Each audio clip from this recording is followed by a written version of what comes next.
जगन्नाथ जी को प्रणाम कर रहे थे। जगन्नाथ जी बोले, कहो माधवदास। बोले, कुछ नहीं, आज्ञा मांगने आया हूं। बोले, काय की? बोले, मैं वृंदावन जा रहा हूं, 6 महीने बाद आऊंगा। जगन्नाथ जी बोले, तो अकेले क्यों जा रहे हो, हमको भी ले चलो। माधवदास जी बोले, पुजारी पंडा सब मुझे मार देंगे आपको लेके गया तो। जगन्नाथपुरी में इतने लाखों वैष्णव दर्शन करने के लिए आते हैं, सब आपको निहारने आते हैं, अब मैं आपको वृंदावन ले जाऊंगा, कितने वैष्णवों का दर्शन छूट जाएगा।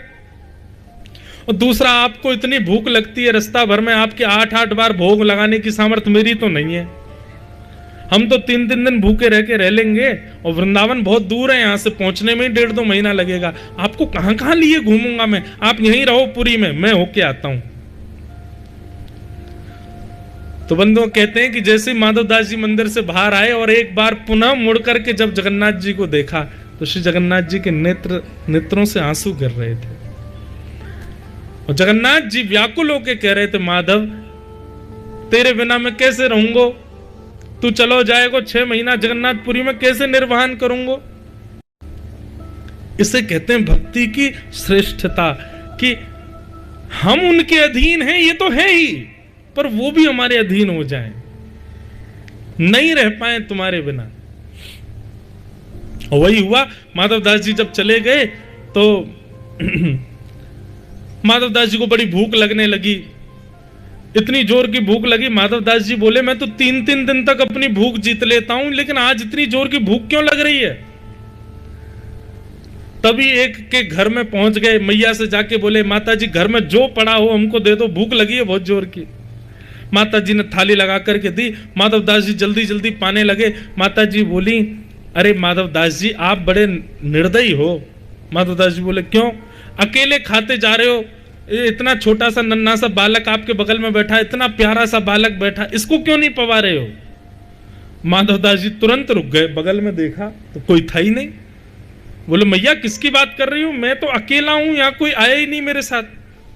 मैया बोली, आंख धो के आओ, देख नहीं रहे हो बगल में नन्हा सा बालक बैठा है, ऐसे सुंदर नेत्र, ऐसी सुंदर मुस्कान, दतुइयां दिख रही हैं इसकी। मुझे तो ये लग रहा है जरूर ये बालक तुम कहीं से चुरा के लाए हो। इतना कोमल बालक कोई मां कैसे दे सकती है किसी को।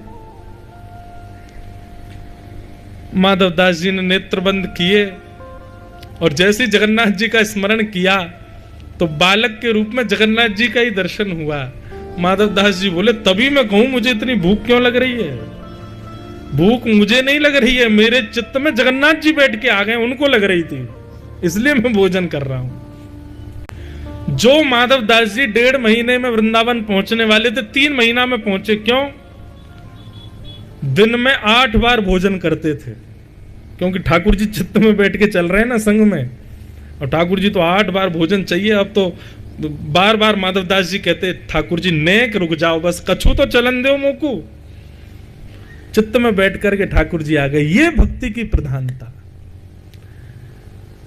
माधवदास जी वृंदावन पहुंचे तो वृंदावन पहुंचते ही यमुना जी के तट पे फिर से भूख लगी। अब माधवदास जी बोले, अब तो वृंदावन आ गए, अब तो डट जाओ, 56 भोग पवा दूंगा, काय को भूख लग रही है आपको। मन ही मन ठाकुर जी कहने लगे, जल्दी पवा, मुंह को भूख लग रही है।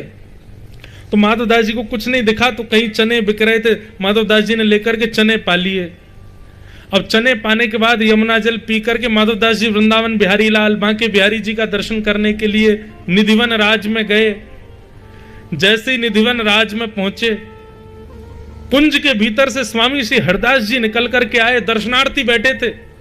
स्वामी श्री हरदास जी बोले, तुम दर्शनार्थियों में माधवदास कौन है? माधवदास जी पीछे बैठे, बोले, मैं हूं, मैं, इधर आओ। माधवदास जी पास गए, स्वामी जी आप मेरा नाम कैसे जानते हैं और आप मुझे क्यों बुला रहे हैं, क्या बात है? बोले, हमने 56 भोग ढराए हैं बिहारी जी को, लेकिन बिहारी जी टेढ़ा मुंह करके बैठे हैं। बोले, मुंह को भूख ही ना लग रही। हमने की क्यों? बोले, माधवदास ने रूखे चना खवा दिए मुंह को, या हमारे भूख ना लग रही। इसको कहते हैं भक्ति की श्रेष्ठता। ये बंधुओं सुन ही लो, हमारे जीवन में पता नहीं ऐसा कभी होगा कि नहीं, पर विश्वास अटूट रखो मन में, निश्चित होगा।